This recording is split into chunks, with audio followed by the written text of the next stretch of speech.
what I will tell you, that my name is Candyce Milo. Didi, get out of my laboratory. Yes. Yes.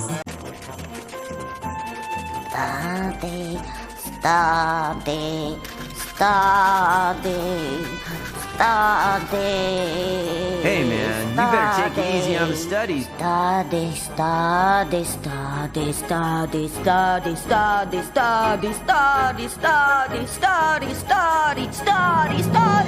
You're gonna burn yourself out, baby.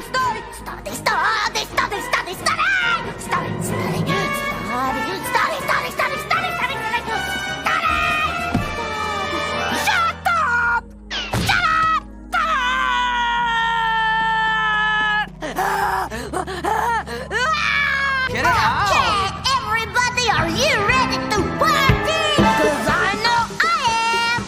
And we are gonna do it in the world's biggest hot tub ever. But I got an exam today. Study later. Party now.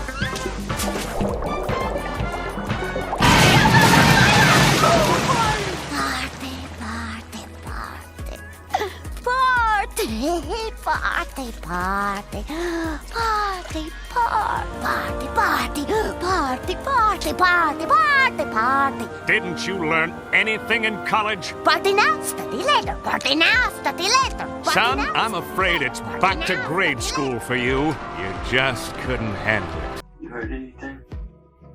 Now you know. I don't listen to that sleazy gal.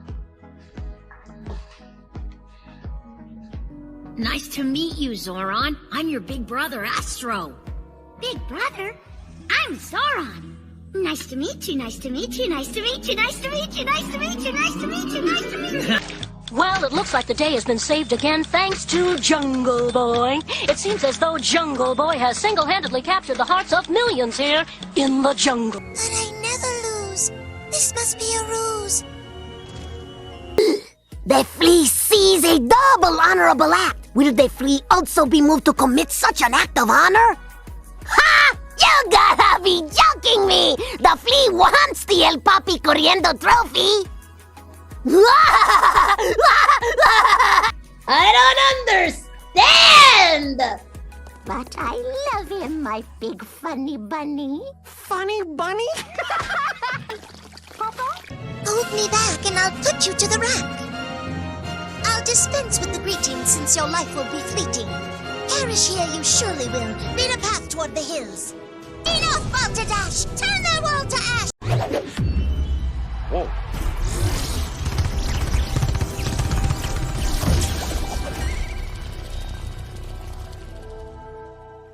Come on.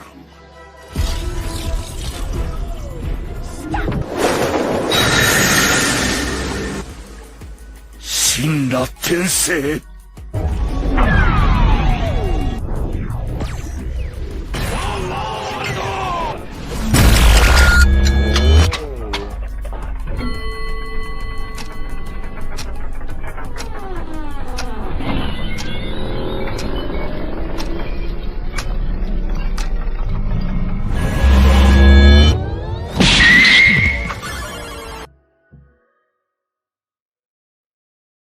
Para mí es un honor, Candy, por esta oportunidad increíble, la verdad, muchas gracias. Hemos observado tu trabajo de mucho tiempo. Bueno, y comienzo yo preguntándole sobre como la trascendencia de tus personajes. He escuchado muchas historias de vida en entrevistas a gente que ha fascinado tu trabajo. ¿Cómo usted logras como ver esa trascendencia de tus personajes que han ayudado a muchas personas, sobre todo a muchos niños, a curar la depresión? Gracias a muchos personajes tuyos, ¿cómo recibes ese cariño y ese afecto a lo largo de estos años? Okay, this is a beautiful question from John. Like he has said that we feel blessed to have you here, and we want to ask you because we had watched a lot of interviews that you had made in the past, Right. and the people told you about the transcendence that all the voices that you had made, all the characters had helped, I'm included myself, to help little children. Well, I was a little children back in the day, to fulfill, I don't know, to overcome like depression? I don't know. What are your point of view about this transcendence of your work? By the way, my favorite character is Dexter for all my life. Didi, get out of my laboratory. Yes. Yes. Okay, that's the question. Okay, so just so you know, I didn't always do this. I never thought in my life that I would do cartoons because when I grew up, there was nobody like me in cartoons. So I grew up on Daffy Duck and Bugs Bunny and Looney Tunes. That was the only cartoons that looked like me. And, you know, today in the United States, it's Mental Health Day. And I have always said that children should be protected, but children should never be talked to like they're idiots or that they're stupid, because children understand truth and children understand reality. They just don't understand why. So it's always important to me to entertain, to never talk down to children, to always, and young people that love it, and always try to stay cruelty free. That's very important to me, that I don't do a lot of late night TV and I don't do games because it's not my spirit to do those kind of things. And if I do it, I'm usually the idiot in every game or late night because that's my energy. That's my vibe. Es importante porque aparte de lo bonito que ha sido tu trabajo todos estos años, que son años de oro puro, también cómo visualizas que a través de tus personajes en el tiempo de pronto vuelvan a través de las remakes. Me refiero a que a veces los personajes vuelven y no con los mismos actores de voz. Entonces, ¿cómo de pronto esa capacidad de que la gente se ha enseñado en aprender de ti, ha disfrutado, cómo recomiendas que visualicen sus personajes sin perder esa esencia que tanto hemos querido a través de los nuevos programas y nuevos personajes? As you know, in this industry, sometimes the characters can come back, but with new people doing the work. How do you perceive? I don't know, this practice. What are the advices that you get to new people that are doing the characters that maybe you had made in the past to do it this way, respect the previous work, go for this instead? What are your advices? Well, two of my biggest characters that have helped my career greatly, I took over from someone else. I was not the first Dexter. The first person to do it did the first 2 seasons, and then I took over. And that was kind of a nightmare because they wanted the other person. The creator, Gendy Tartakovsky, wanted Christy Cavanaugh, and she was gone. She was finished and she was gone. So nothing that I could do, and it took me 2 years for them to say, I don't know how exactly she would say that, but why don't you listen to how I'm going to say it? It has to be enough that I sound like her, but I can't get in her head and she's gone. So I cannot become her. I cannot be her. The second voice was much easier. I did the voice of Granny in Space Jam: A New Legacy for LeBron James, and with Don Cheadle, this huge movie. And the woman who had done the voice before was June Foray, and she passed away. And the people at Warner Brothers have a department called Warner Brothers Classics, and they take the characters created by Mel Blanc and June Foray, and they tried to keep those true. But June Foray was not the first granny. She did it for 60 years, but she wasn't the first one. Bea Benaderet was the first one. And what June did is what I did. I had great respect for the voice and for the children and people paying to see this work and watching it. And they want that granny, and they want me to sound like the last one they heard. So they want me not to sound like Bea, they want me to sound like June. So I did the best that I could, and it was very sweet. But June never said cell phone, and June never said game blouses. What? She never had to bring her character. They never wrote her into the 21st century. So I got respect from Malcolm D. Lee, who was the director, and through Warner Brothers Classics, Katrina Bashir's, who was the head animator or was the animation supervisor, and Devin Crane, who was animation supervisor, to be June, but bring me into it. And so I got to say words that CANDI would say in the 21st century as June. And I never had a chance to do this with Dexter, for we fought for years. We just couldn't get it right. They just wanted the pauses where Chrissy Cavanaugh would pause with Looney Tunes, which I think premieres on HBO Max, and with Space Jam. I had the freedom to bring me to it, but what I did was try to be June.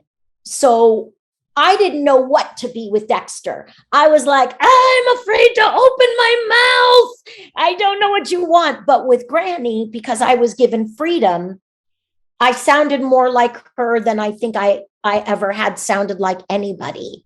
So I always give the respect to the character. And sometimes the studio wants you to respect the actress, and sometimes they want you to respect the character.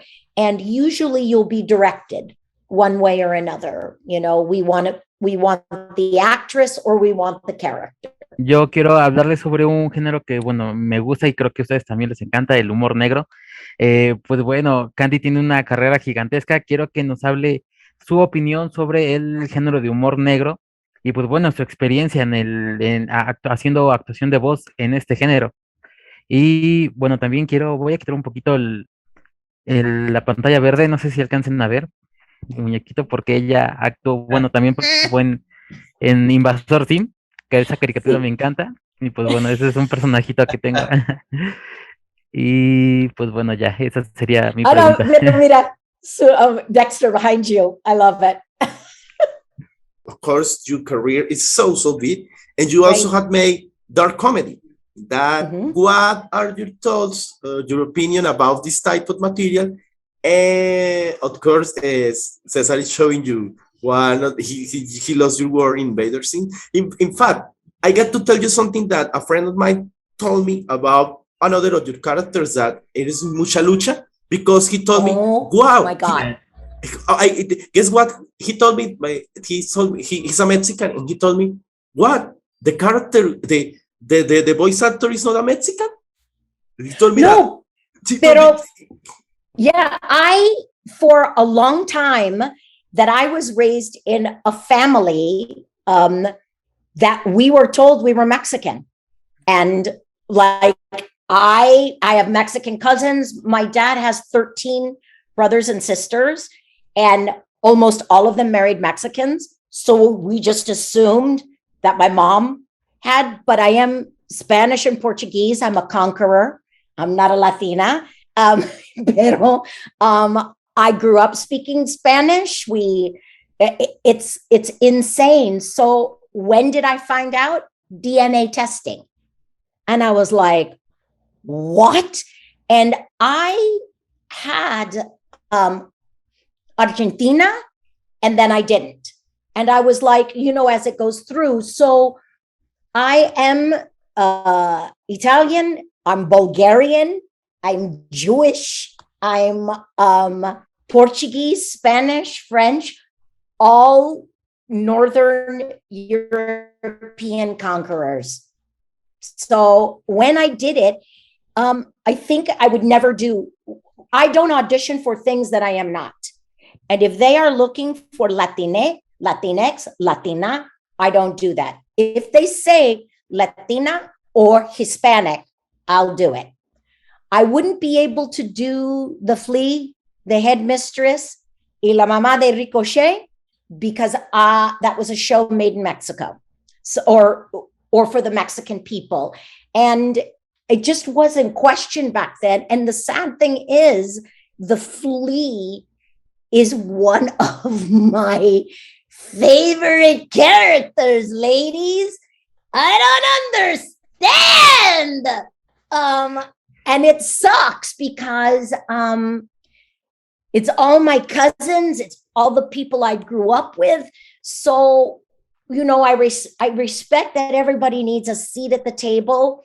And I'm hoping that it swings back a little bit where we don't have to necessarily be from the country of origin, but I no longer audition for things that are Latine. I don't do it. And I think it's the right thing to do. And I never auditioned for anything to play Asian or to play Black. I would never do it. I would audition for those roles in the hope that they would pick me and change the race. But I would never pretend to be anything. And it's just, I think it's where we are in this world, and it's time for everybody else to step up to the table. I think that's it. And it doesn't matter that I have millions of aunts and uncles and cousins that are Mexican and half Mexican. I'm not Mexican. So now I don't audition for Mexican characters, and it's very sad. I miss it. I think that's the best written. It's like what speaks to me. And because I speak some Spanish, I'm rusty because everything's rusty after COVID. It's just that I was the one that could do it because I was the one that could go off the book in Spanish, or I really understood it. But now there are so many people who are better at it than me that I just don't do it anymore. I mean, I did Jacobo in the replacements for Disney, and he was Mexican and he had a Mexican accent. Now you just would never have anybody put on a Mexican accent. It would be disrespectful. It would be so disrespectful. I don't speak like that. So I no longer would do that, which is sad. Thank God the Flea is already in there. Thank God. I have to be honest. I miss the work and I miss it, but I won't do it. I won't do it anymore. I won't. So yeah, that's where we are. And I get it. That's what it is. And if it says Hispanic, I'll audition. If it says Latino or Latine, I won't. And your position, of course, that answers one's goal as a Latino community. But the other question from Cesar, your opinion about your work in the dark comedy genre. Oh, yeah. Well, I think that, I've done some very dark things. And I think that what my feeling is that I have to find me in that writing, or I can't do it. And what most people don't like to say, Cesar, is that there's a part of them that's dark. And there's a part of that we ignore and we don't want to look at because it's dark funny. And I will say anything dark that I have done for voices has either been done to me or I have shamefully done to somebody else. But I own that and I know that. And if the work is good, it's because I have found a part of me in that. The only saving grace is I don't live there. I don't, like, that's not where my heart lives. It's not where my head lives. I can dip in, but I always shake it off and dip out at the end and say that's it. But any actor on television, in films, in voiceover, when they do something dark and you're like, bam, it's a part of them. They have found that part of themselves in that writing. Amazing. Shameful or not. Yes, it's my turn. This question is from myself.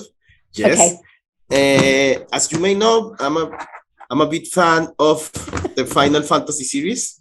Oh my God. Yes. And as a fan of the JRPG genre, because I know that you also were not only Final Fantasy in Dissidia, but in Valkyrie Profile, that is another. And we know that the people who loves that genre is so crazy because it's so specific.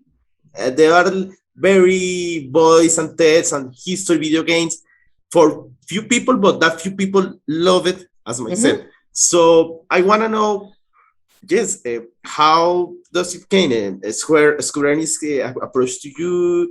How is the process? Because I know that there are very expensive video games with very beautiful dialogues. So tell us. This one, Final Fantasy came to me the first time a long time ago. And when they approached me, I mean, you can hear my speaking voice is very cartoony. Like, this is really me. This is how I talk, probably why I'm not married. Like, this is it. So for me to do a game that's very specific, the first thing that happens is that your agent is sent copy called sides. Sides are part of a script. And if you get all the sides, like a room, it becomes a script.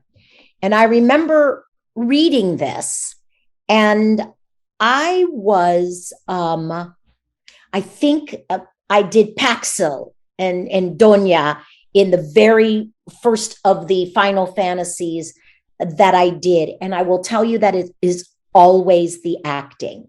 And I didn't play video games. I didn't understand what it would look like. And, you know, you have, when you get the sides, you say your lines, and then you say 10 different versions of that line, depending on what the player picks. So, you know, you can say, wait for me here. And then you have to say, I told you to wait. Thank you for waiting. Blah, blah, blah. Whatever the player chooses. And when I did, I think the first one was Final Fantasy 10.5. I'm not sure, something like that, or 8. Was it 8, 7 or 8? Right. It was 10.2. 10.2. We didn't have, we didn't have smartphones. So like digital was there, but it wasn't there. Do you know what I mean? I just saw that little doll or action figure. I just, you know, you couldn't, unless you were a player and you had the equipment, you as an actor had only the words to rely on because you didn't understand the genre, the game. What is this? How is this multiplayer? What do you do? Is it Dungeons and Dragons? Do you go into a forum? Do you all get together? At this point, I'm a mom. I'm like, so all I could rely on, 2 things, is the writing, my acting and the writing, and the voice director. That was the best that I could do. And it really is as dry as, wait for me right here. I told you to wait. Why didn't you wait? Please come back. Like, you just do. It is short and sweet. And then a lot of times guys, you are matching to Japanese. You are listening to the Japanese to hear how long you have. And they write American lines to fit into the syllables. So they give you this to get into it. And you're like, that's what it is. So it's so many levels, and layered on top of it is acting. You're just like, oh my God, I need cocktails after I do these games. I need alcohol. No, and it's crazy because back in the first games in the 90s, right, the faces were stiff, but now the animation is amazing. I mean, you cannot fool the mouth right. moving. Yeah, no, and now you have green screen. Now you have the balls. Now you have motion capture, mocap. For people who don't know, motion capture is green screen, and you are in, that's how they did it in the movie Avatar. It was one of the first times. But I remember, listen to this, in the 80s, in the 1980s, I worked with IBM, who was developing motion capture. And they got me into a studio, and they put this, it was then blue. They put this blue cap on me, and then they put me in front of a blue screen, and they made me a fortune teller. And when you went to the conference, they had a head, and it was my face on it that they animated, 1980s. And they kept saying it was this big San Francisco tech fair. It's before anything. And they were like, this is the next best thing. And it is called motion capture. And here's me. It'll never catch on. I don't know what you're going to use it for, except like maybe the Haunted Mansion in Disneyland, maybe on some rides.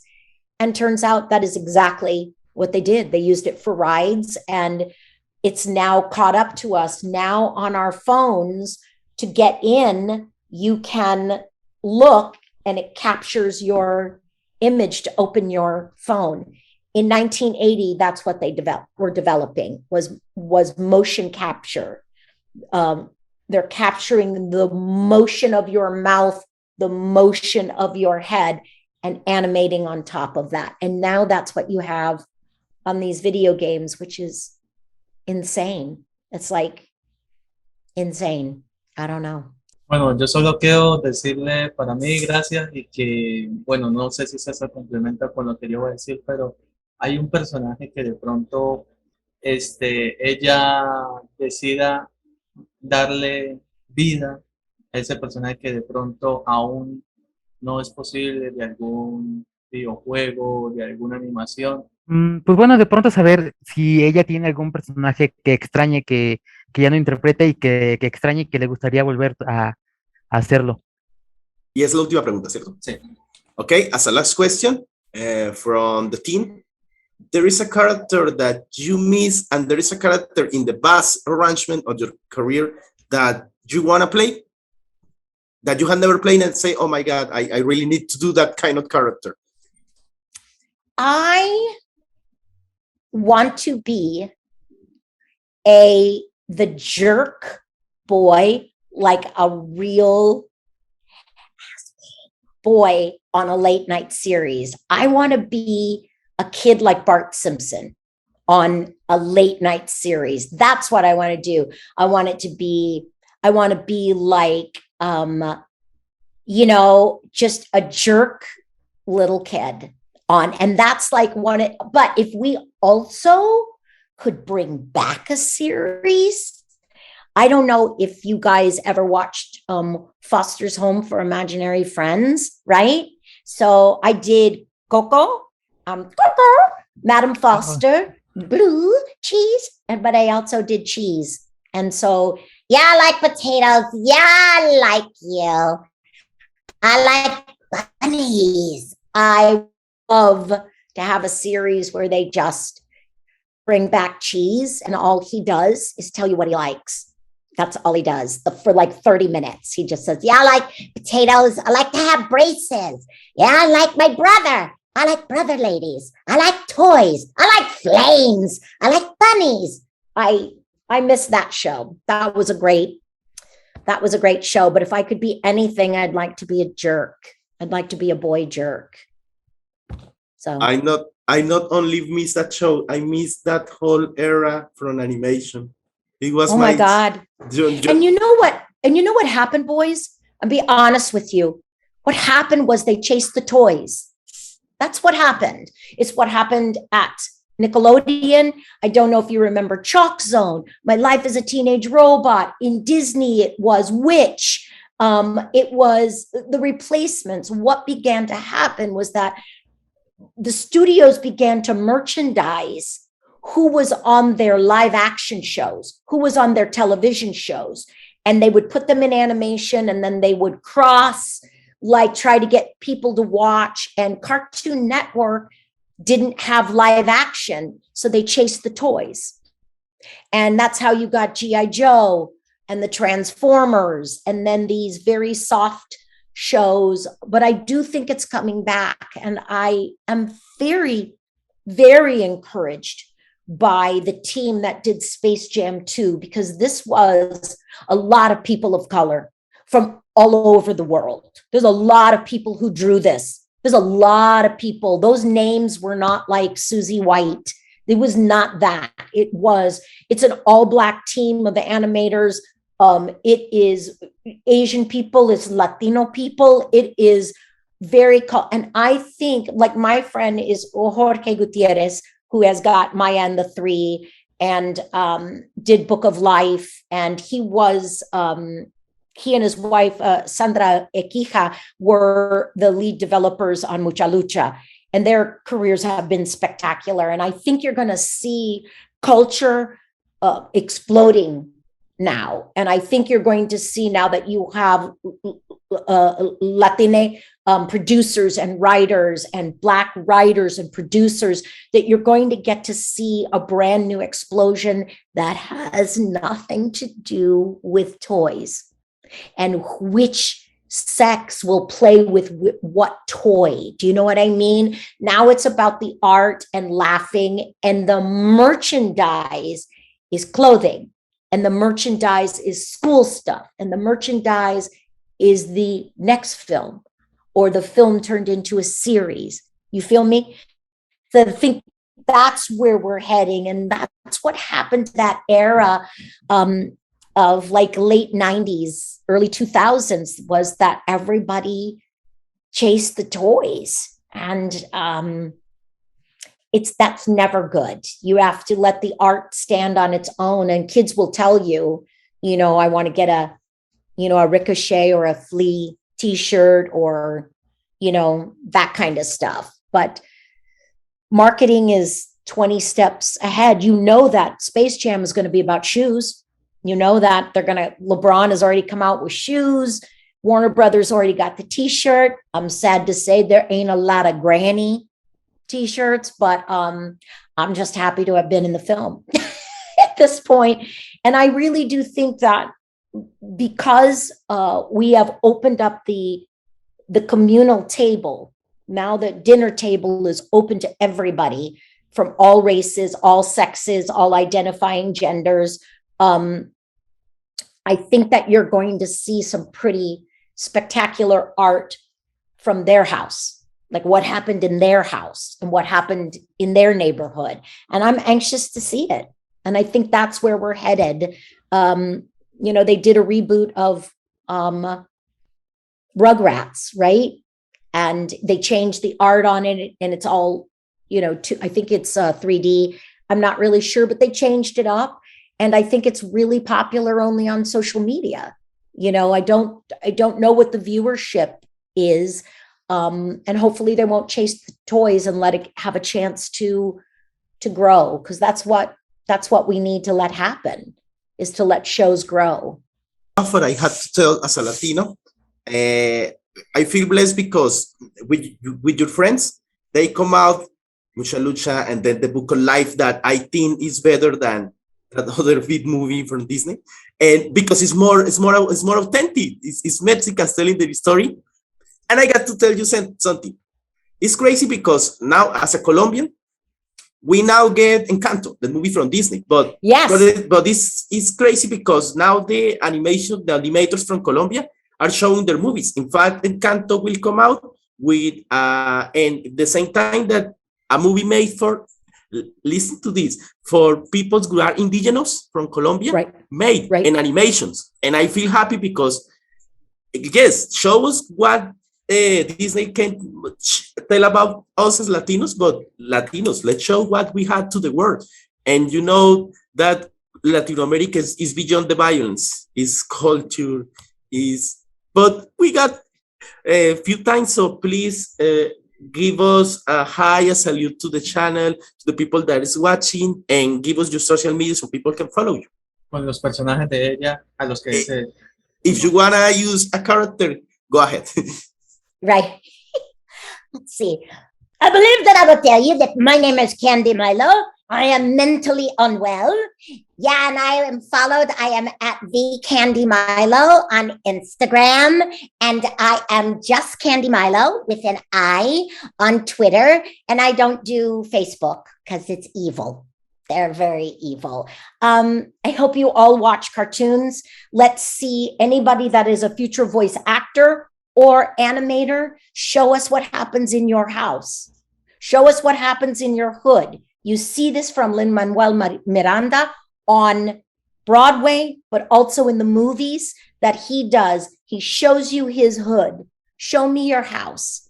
I think the world is waiting to see it. And I know for sure the world is waiting to hear it. Absolutely. But thank you for being so patient, and thank you for loving cartoons, you guys. And remember that as much as we love art, it is a business, and it's a business that moves really slowly unless you push. And so I tell everybody listening, push. Push your music, push your animation, push your acting, push your stories, push your art. Push until they can't push back no more. Y la abuelita tiene una escena de lujo en Space Jam, tiene una escenota, el personaje de la abuelita. César has said the granny has a scene in Mexico, de lujo.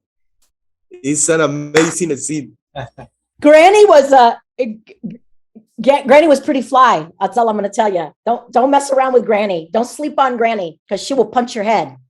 She will punch you like right in the face. She will, like right in the throat. That's right. Punch you right in the throat. Don't worry that everything you had said, I will translate it. So I will say that don't mess with Okay, I'm Granny. so glad.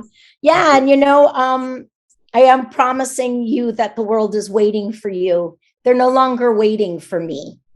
You know, I have what I've done, and I know what I've done, and now we're waiting for you.